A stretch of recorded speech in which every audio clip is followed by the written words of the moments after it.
What's up, YouTube? Vash 16XLI coming at y'all again in the same day with another interview. I'm interviewing a GameStop employee, associate of mine. His name is Eddie. He's a gamer, so I'm interviewing him. I come in and talk to him every day I'm at school, so let's get some viewpoints from him. What's up? What's going on? What type of games do you play? I'm into fighters. I like the fighting games, sports games. Not many role-playing games, but I do kind of like, I did like Dragon Age when I played it. It was a good game. I like games like LA Noire, like detective type games where you can, use a little bit of thinking to actually figure stuff out, instead of just straight up, button mashing. What games do you least play? Least play? Probably. Least play is definitely RPGs and shooters. So I play some. I haven't played any shooters really, like hardcore since World at War.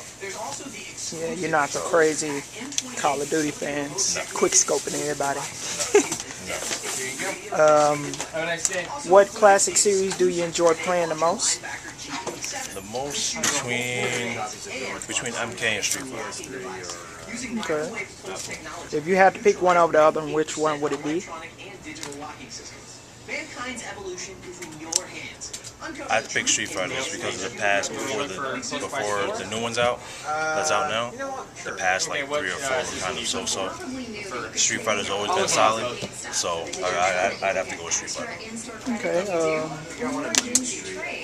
When it comes to games nowadays, what do you think's missing with them? Some of them, I'm going to say creativity. Like some games, it just seems like it's following the same pattern. The same pattern for everything. Somebody comes out with something, somebody tries to do the same thing. So I think that's a big lacking story. Right. Yeah. When it comes to past games that you used to play, what game would you like to see remade and restored back to its original glory now? No store in VA. I'll probably go back to a ways to regular Nintendo, even though I was little. You won't find it new the whole Contra series. I'd like to see them redo that for all the platforms. Kind of like that Hardcore Rising game. Right. I like to see them redo that. Because I mean, graphics now that could be groundbreaking. Could be real nice. When it comes to pre-orders nowadays, what games are you looking to pre-order off top that you know you're just gonna get as soon as they drop? Madden, Assassin's Creed Revelations. That's a ways off though. So I got my reserve for that though. So I'll definitely do that. What else? Street Fighter Arcade, Street Fighter 4 Arcade. That's definitely gonna do that. So, I mean, that's pretty much the basis for me right now.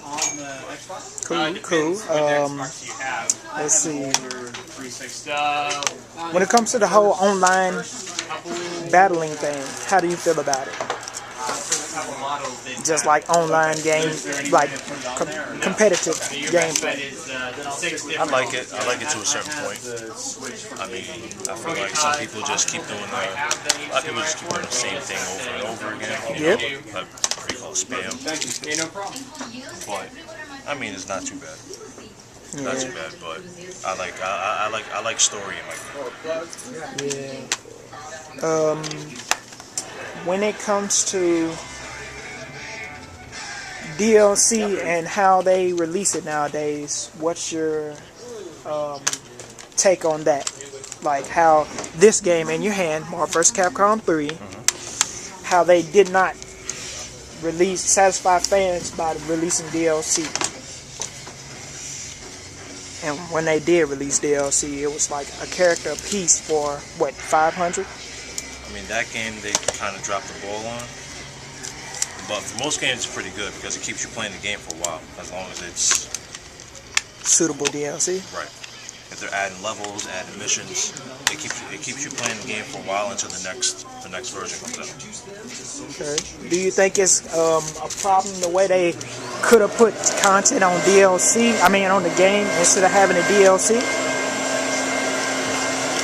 Because most people see it as, oh, they could have been and put this on this game. They're just trying to take our money and run with it. It keeps the interest in the game with it. Keeps the fan base strong. Yeah, I see it that way too. Like, say for instance, most people think Scarlet could have been already on the Mortal Kombat, but the thing is, she never was a real character. She was a glitch. That was a glitch. Like, she was Katana turned red in the old Mortal Kombat 2. Right. And everybody thought she was a character. Yep. Like, Ermac was supposedly a glitch, but he was actually a real character. He was just an image. Right. He was a rumored character on Mortal Kombat 1, but yeah, I don't know. What do you think about the missing characters though? Like on Mortal Kombat? Who's missing in your opinion? I just want to see Rain. See? That's the main one. Rain and Kenshi, that's it. Everybody else is pretty much that. Yeah. What do you think about the wanting of the bosses in? You can do without it. Just because the bosses are bosses. They're set up a certain way for a reason. Yeah, I mean, look at the X-ray moves. Right. They kill you. They're set up a certain way for a reason. So it's like bosses are bosses, and let's keep them separate. You know, if you're playing as a boss, it kind of makes the game cheap. Right. Yeah. Some hackers have recently looked into it, and they say that Kentaro and Shao Kahn might actually be playable sooner or later. How does that make you feel? I really don't have an opinion on it. I mean, I just think that if they are, they're going to be dumbed down. They're not going to be like they are as boss characters. Oh no. So that's my thing. Yeah. When it comes to the Street Fighter Arcade Edition, do you think Capcom might have something up its sleeve, hidden away from us that they haven't told us when it comes to character? Because originally, you know, it's going to be 6 characters, but so far it's just 4. They are. Yeah, they're holding some in the back just to keep people interested to get it, and it's almost going to be like a surprise. Because, you know, it's got to be something, because, I mean, they're releasing this DLC next Tuesday, and they're releasing a disc later on. So, you know, what could be on the disc that's $40 versus the DLC that's going to be 1,200 points when it drops? What do you think might be different? It's for everybody that didn't get Super Street Fighter 4. So you're getting everything together. Where the DLC is going to be for people who didn't. Who got Super Street Fighter 4. Upgrade to the next one. Hello. Now they're going to bring the battle system different, right? I think they what is it? Instead of having it B plus and C plus and stuff like that, they're gonna have A, double A, triple A, and stuff like that now, right? You knew about that? Yeah. You know about how Oni's gonna be able to do the air raging demon? That part I didn't know. Yeah, he's gonna be able to do the air raging demon now. $62.99 in midair. And I think that's crazy, but it's unique. I don't know right now. It's gonna make it interesting. Definitely. Okay. I want to see how Yang and Yoon do. I mean, I'm not gonna bandwagon them, but I do like the concept that they're in. But I just wish they had to put Sean in too. I know a lot of people are probably gonna hate what I just said. But then again, they have to think back to Street Fighter 3 Second Strike, Second Impact, when Sean was a boss. Well, he wasn't a boss, but you know, in the definition of, oh, that man right there was a problem. For the simple fact, he was killing everybody. He could drag and smash anybody. And he was a top contender. Now, on Third Strike, they basically dumbed him down so bad. He was one of the most famous Street Fighter nerds. And I'm also wondering, is he going to be in Street Fighter versus Tekken? That would be a very interesting concept. It leaves a lot of room for different ways that Capcom can go with that, which is, to me, it's a good thing. It's going to give them room to grow, see what people want, give people room to comment, see how it is. Then after that, with the next one coming out, they can kind of satisfy people's wants with that one. And, Street Fighter versus Tekken, we already know it's going to be a big hit. But, like you were saying earlier, we just wondering about Tekken X Street Fighter. I haven't seen anything. That's what we gotta see. We gotta hear more about that. We gotta see that.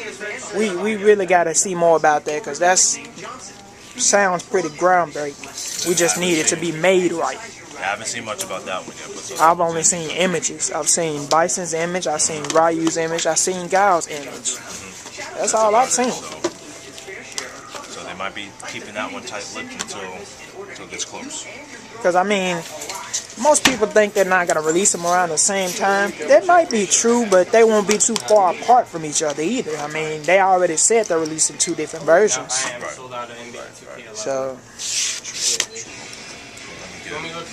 get back to some of these trains you gotta put away. But yeah, that was Eddie. You can holler at him. Maybe, well, you could just see these interests that he have up in this video. I'm going around interviewing all type of gamers, getting their take on the gaming industry nowadays. And if y'all request it, I'll do one for myself. So yeah, this has been an interview with Eddie, the GameStop employee. Now I gotta get my big homie EO when he comes to school Monday, because I'm interview some of everybody. So y'all get this sometime this weekend. Later.